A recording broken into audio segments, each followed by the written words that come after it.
Growing up in the United States, you heard it. You probably read about it. Maybe you watched it on TV. The story of North America's white settlers pressing westward to claim their homes on the range in a little house on the prairie.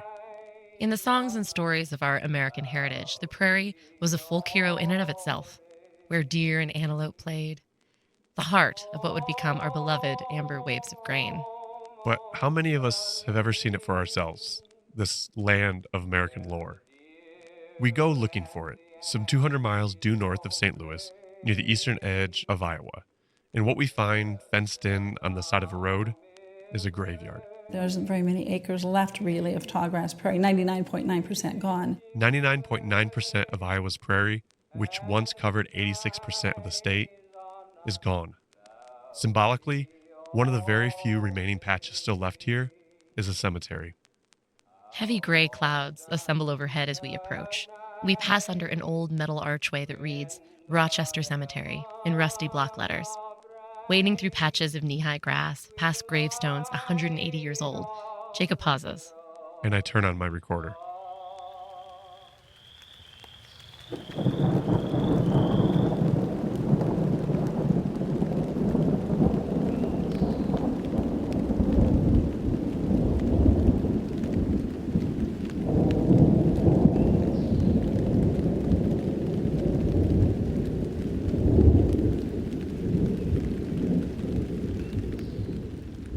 Even here, where the dead are meant to rest, a controversy rages on among their living relatives. Some from the local community celebrate the cemetery's wild grasses. They say preservation of one of Iowa's last remaining prairies is a true way to honor the heritage of the dead. Others argue that showing respect should mean mowing the cemetery, keeping it neatly maintained. They look at prairie grasses growing around the headstones and they see a mess. Something's getting lost in translation. We reflect by the grave.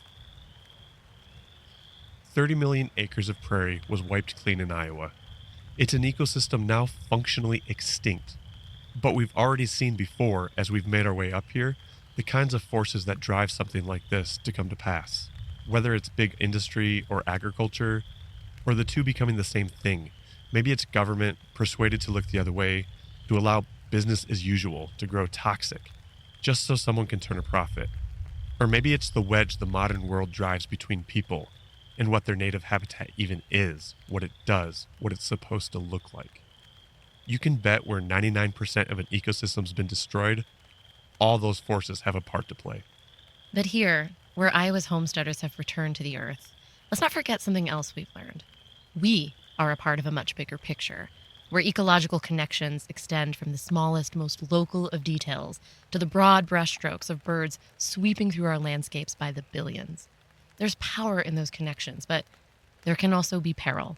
Everything has its place in natural systems, and when you remove an entire ecosystem, our bigger picture feels it, and so will we.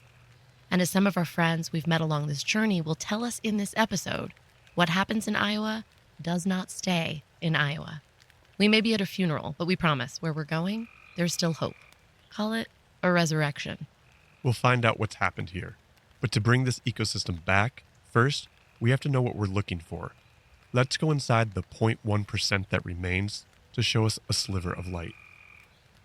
This is Voices of a Flyway, Ecosystem 5, the Tallgrass Prairie.